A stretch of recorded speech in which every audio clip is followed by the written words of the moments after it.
Hello दोस्तों, आज हम कक्षा 11वीं बायोलॉजी का अध्याय 2 शुरू कर रहे हैं, जिसका नाम है जीव जगत का वर्गीकरण।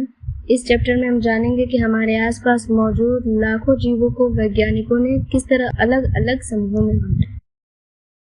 सबसे पहले समझते हैं कि जैविक वर्गीकरण क्या है। जीवों को उनकी समानताओं और असमानताओं के आधार पर छोटे बड़े समूहों में बांटना ही वर्गीकरण कहलाता है। इतिहास में इसका सबसे पहला प्रयास अरस्तु ने किया था। उन्होंने जीवों को वैज्ञानिक आधार पर 2 भागों में बांटा था। उनमें पहला हो गया पादप। पादप को उन्होंने सरल आकारिकी के आधार पर शाक, वृक्ष और झाड़ी में बांटा था। और दूसरा हो गया प्राणी, जिन्हें उन्होंने आरबीसी की उपस्थिति और अनुपस्थिति के आधार पर 2 भागों में बांटा। एनाइमा, जिसमें आरबीसी अनुपस्थित हो, और इनाइमा, जिसमें आरबीसी उपस्थित हो। अब बात करते हैं द्वि जगत प्रणाली की, जिसे कैरोलस लिनियस ने दिया, जिसमें उन्होंने पूरे जीव जगत को पादप जगत और प्राणी जगत में बांट दिया। लेकिन इस प्रणाली में कुछ कमियां थी। यह प्रोकैरियोटिक व यूकैरियोटिक और एक कोशिकीय व बहुकोशिकीय जीवों के बीच अंतर स्पष्ट नहीं कर पाई।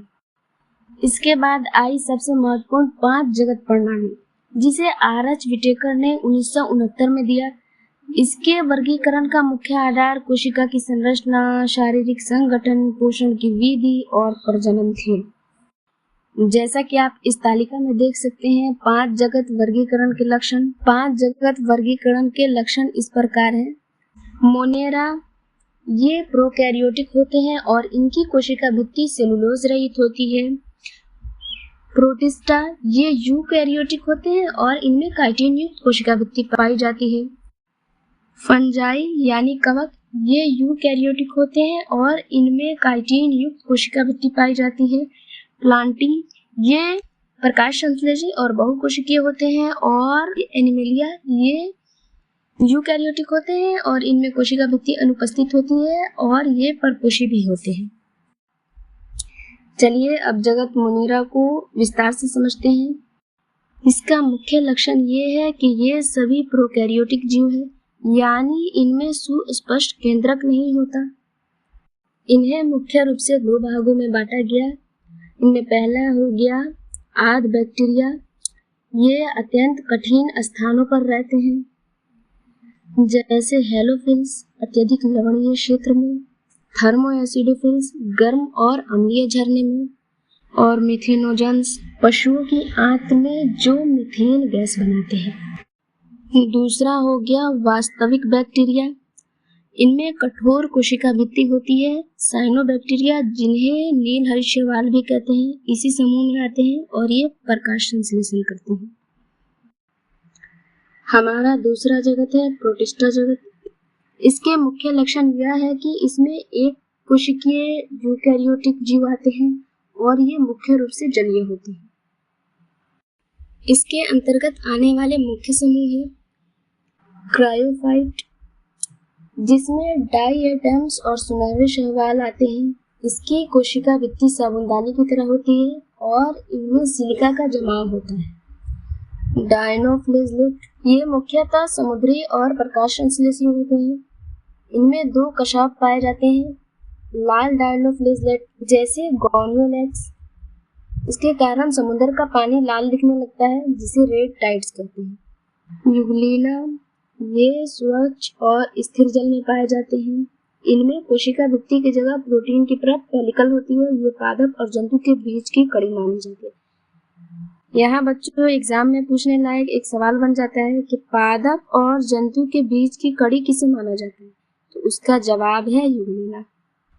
और पंख कवक, ये मृतपोषी प्रोटिस्टा है जो सड़ी गली पत्ती टहनी में पाई जाती हैं। इनमें भित्ति अनुपस्थित होती है। अनुकूल परिस्थितियों में ये समूहन का कार्य करते हैं और प्रतिकूल परिस्थितियों में ये बिखर कर सिरों पर बीजाणुयुक्त फलनकाय का निर्माण करते हैं। प्रोटिस्टा जगत में आगे आते हैं प्रोटोजोआ। ये भी परपोषी, परभक्षी या परजीवी होते हैं। इन्हें 4 मुख्य भागों में बांटा गया है। अब इन्हें एक एक करके देखते हैं। अमीबिया प्रोटोजोआ, ये स्वच्छ तथा समुद्री जल में रहते हैं और कूदपात जैसे अमीबा की मदद से शिकार पकड़ते हैं। कशाभी प्रोटोजोआ ये स्वतंत्र या परजीवी होते हैं, जैसे ट्रिपेनोसोमा, जिससे निगरालू व्याधि होती है। कशाभी प्रोटोजोआ ये जलीय और सक्रिय रूप से गति करने वाले जीव हैं, जिनमें हजारों सिलिया होते हैं, जैसे पैरामीशियम। अब स्पोरोजोआ इनके जीवन चक्र में संक्रमण करने वाली बीजाणु अवस्था पाई जाती है, उदाहरण प्लाज्मोडियम, जिससे मलेरिया होता है। अब बात करते हैं तीसरे जगत की, जो है जगत फंजाई। इसके मुख्य लक्षण है ये बहुकोशिकीय, यूकैरियोटिक और परपोषी होते हैं। ये अपना भोजन खुद नहीं बनाते। इनकी सबसे खास बात ये है कि इनकी कोशिका भित्ति काइटिन की बनी होती है और इनके उदाहरण है yeast, mushroom, Penicillium, bread mould. कवकों को उनकी संरचना और बीजाणु बनने के आधार पर 4 भागों में बांटा गया है। फाइकोमाइसिटीज के जलीय आवासों और नम जगहों पर पाए जाते हैं, जैसे म्यूकस और राइजोपस हो गए। एस्कोमाइसिटीज इन्हें थैली कवक भी कहते हैं। इनके उदाहरण यीस्ट और पेनिसिलियम हो गए।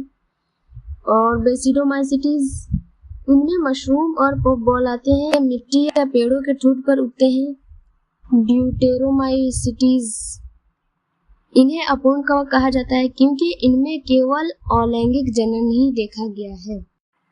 चौथा और पांचवा जगत है पादप जगत और प्राणी जगत। पादप जगत ये यूकैरियोटिक क्लोरोफिल युक्त होते हैं और स्वपोषी होते हैं, जो प्रकाश संश्लेषण करते हैं। इनके उदाहरण हो गए शैवाल, ब्रायोफाइट, टेरिडोफाइट, जिम्नोस्पर्म और एंजियोस्पर्म्स। प्राणी जगत ये यूकैरियोटिक, बहुकोशिकीय और परपोषी जीव हैं। इनकी कोशिकाओं में कोशिका भित्ति नहीं होती। ये भोजन का अंतःग्रहण या इंजेक्शन करते हैं। अंत में कुछ ऐसे जीव भी हैं जिन्हें विटेकर के 5 जगत वर्गीकरण में कोई स्थान नहीं मिला। ये हैं वायरस, वायराइड्स और लाइकेन।